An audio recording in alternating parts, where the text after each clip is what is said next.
On the Radio is brought to you by Zurich Insurance, the perfect place to catch up with all things Melbourne. If you enjoy this content and want more inside access from the team, make sure you visit the club website. We start with Gary Pert, the Chief Executive of the Demons, who have a big date on Friday night. Gary, great to have you on the program. Hey, Gerard, great to be chatting. What do you know about Friday night at the moment? Well, really, it's obviously it is set up to be a huge game, critically important for both teams. And, I certainly know the D's supporters are very excited about it. Everything that we're hearing is the fact that, the game goes ahead and that we'll have crowds. And we're really hoping that things settle down in the lead up to that so people feel comfortable and are able to come in big numbers, because it certainly should be a very big game. Do you think it will be a reduced capacity? What are you hearing on that front? Well, I think we're waiting for, the advice I got yesterday was it was going to be dependent on announcements this morning and whether these cases are spreading or not and where they're spreading to. So, I think a bit like all of the teams, we really prepare ourselves for the ultimate flexibility to deal with every imaginable circumstance every week. And it literally comes down to a day-by-day, announcement-by-announcement basis of how clubs adapt to this. And, we communicate with our supporters as quickly as possible as soon as we know. Have you got any heads up on a timeline for ticket sales? No, and again, I think what we were told as late as last night was it's all going to depend on the government announcement this morning, and then we'll ourselves and the AFL will get directions on what we need to communicate from there. But we're really waiting for that information at this stage. How difficult is that for Melbourne fans and Bulldog fans as well, who they've got grand ideas about Friday night, and I'm sure there are plenty who would love to be part of it, but there's such a level of uncertainty. Yeah, there is, and it is a shame because, again, I can only talk on behalf of the Melbourne supporters, but they're up and about. They're coming along to the games in big numbers and wearing their colours, and they're pretty excited at the moment. And there's no bigger game than what's being played out on Friday night. So I'm hoping that the impact will be minimal, but as I said, it literally becomes an hour-by-hour announcement at this stage, and we'll deal with it as it rolls out. Are there, Gary, broad contingencies for Victorian teams if things do get worse in the next couple of days? Well, there is, and every team's different, so we need to be thinking about, in the same way as we're planning for all the different possibilities for Friday night, we also play in Alice Springs next week, so that has a lot of organisation and fly-ins, and we spend time in Indigenous communities. So we're thinking about the impact of this and what could be, we're hoping for best case, but we're also preparing for worst case scenarios as well. But like I said, is we build in it, even when there's no cases in any of the markets, all clubs are always anticipating the different flexibilities we need to build in. I heard Josh Marnie talking about the changes he had to make to his player group and their schedules and programs. Every club's the same. The player groups have been amazing. The coaches are willing to change things literally by the minute. And it's really the only way the AFL competition has rolled out over the last 18 months, because we simply see this as the second year of the pandemic. Yep. And we treat every week like that. Is there any part in the back of your mind that's starting to think, I wonder what happens if we have to get out of Victoria shortly, knowing that you've got a travel in the near future? I think there's so many different variables that could play out that we anticipate the fact that we've got to be flexible, but we don't spend too much time going, all right, this is exactly how it's going to be. We ultimately say to our player groups and coaches and head coaches and GMs of footy, don't have anything locked in concrete in your planning, and it could change within minutes, let alone days, and we need you to respond to that straight away. And literally every club has been able to do the same thing. Have you made any changes to the way the club operates in the past 24 hours to batten down at all, to shut off from the public and the like? Well, not with the footy program, because we haven't been, we've checked that and we haven't been asked to do anything different. But we've certainly moved our administration to be working at home and avoid being on public transport or in public places. So that's we've certainly had to do that more than a dozen times. So the team's pretty good at responding to that within minutes. So that was all activated last night. So that's more on an administration basis. And like I said, a lot of our teams would be going up to Alice Springs next week. So we don't want to put them in any risky scenarios in the lead up to that. Gary, the overall, so a 9-1 start to the season. Actually, just tell me, does it make it any better or worse knowing that there was an adjudication error right at the end of last Saturday night's game that didn't give you a chance to either level it up or win the game? This is always the study of a footy fan. Is it better to know there was a mistake, or does it just make it all the worse? Look, to us, you've lost the game by a point. It was disappointing. I mean, we look at the game and forget the decision at the end of the game. There was lots of mistakes that we made, things that we should have done better, and we should never have been in that position in the last few seconds. So we take it as an opportunity to look at it. I don't think over the last 2 or 3 weeks we've been at our best, and we need to improve if we're going to beat teams like the Bulldogs on Friday night. And then we've got Brisbane after that. So it was an opportunity to look at us and go, what are the changes we need to make to be at our best? I think our backline on the weekend were a bit unsettled. We've been forced to make a couple of changes because of injuries. And that's where we're putting our energy and focus at the moment. The temperature of the Melbourne community, we sort of rather delightfully get to live it each week, and the surging optimism. I was interested, last year we would get correspondence, Gary, from members who took the time to send you emails, and we were hearing stories that you would make the effort to respond and to walk them through where the club was and what it was trying to do. What are you finding now in a 9-game winning streak to start the season?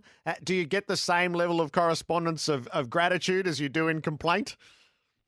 Well, I'm not sure who rang you up, but I did spend a lot of time, hours every week, ringing back supporters that had taken the time to send me letters and emails. And, I spent as much time as they wanted to actually chat through where we were at, what we were doing, and that we were working on improving the performance so that our supporters can be proud of the player group and proud of the club. And like I said, that a lot of my time, based on how the season unfolded last year, was spent on that. A lot of those very same people have written emails back to me or made contact to say how proud they are of the club and the way they're going about it. And it's very early in the season. A lot can play out from here.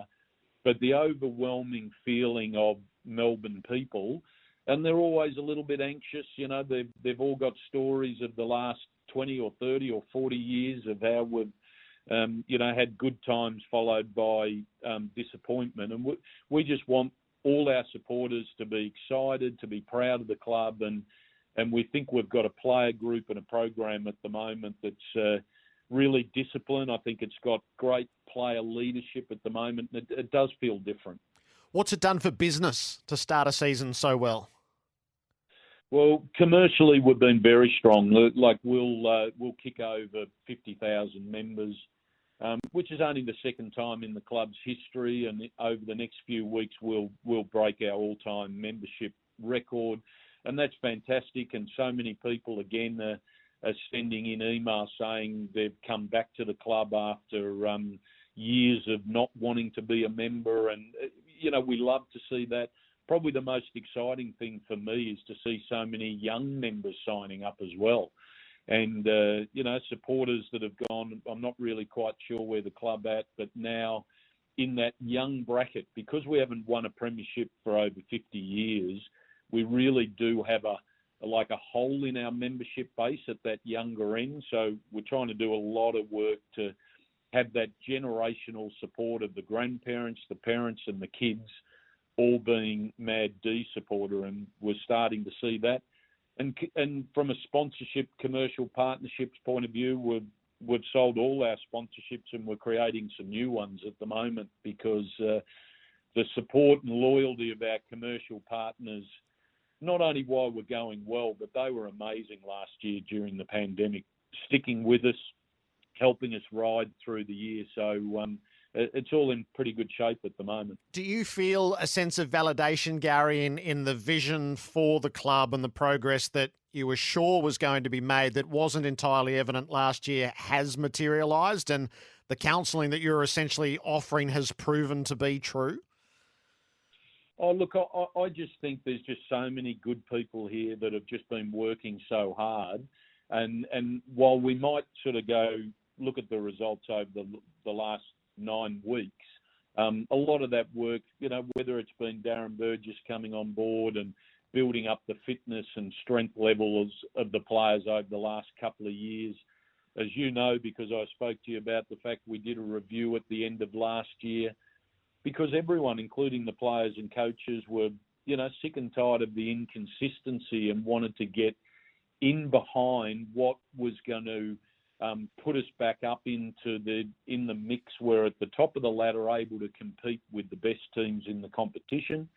We made a lot of changes to our coaching staff around Goody, and Adam Uze come in and he's been fantastic, and Mark Choco Williams has been great in that skill development area, and Alan Richardson overseeing the whole performance of the program. All of these things have set up a program that have allowed now a more mature player group to step up as the leaders. And I think the big driver of everything this year has been the maturity and leadership of the player group on the field, what they're doing in the preparation, but even on the field during games. I can see the difference they're making at key points of a game where it's getting tight. And that's just a sign of the maturity and playing games together. And again, I think our supporters are seeing that. And those set of key signings, and the ones that have happened in season, Oliver, Salem, Petrarca, is that linked to the realisation that what they are building is tangible, is coming to fruition? If there were any ideas around putting it on trial, they got their answer really early on? Well, all of those players there could have been chatting to any teams in the competition, and I'm sure they could have got bigger contracts, more money, longer terms, and right across the board, it really comes down to the fact that they've got confidence in their teammates. They've got confidence in Goody especially. They've all highlighted the fact that they've got so much confidence in Goody and what he's doing and where the program's going. And so all of those negotiations you just mentioned there were just really smooth and handled really maturely and very quickly. And I think that's been good for the players because it hasn't been unsettling for them. And it's certainly been good for our program. And I've seen what's played out at some of the other clubs. That it is a key point when you're signing up these key players, and they've all been so loyal, and we thank them for that. Gary Pert's the Chief Executive of Melbourne. Gary, while we've been talking, the Herald Sun's published that a further 5 new COVID-19 cases have been announced, so it takes the total to 10 new infections in the past 24 hours. So 5 new ones from what we knew last night. Does that send any shudder through you? I think it sends a shudder through everyone, and I would have loved to have heard that, there's no new cases and it feels like it's contained.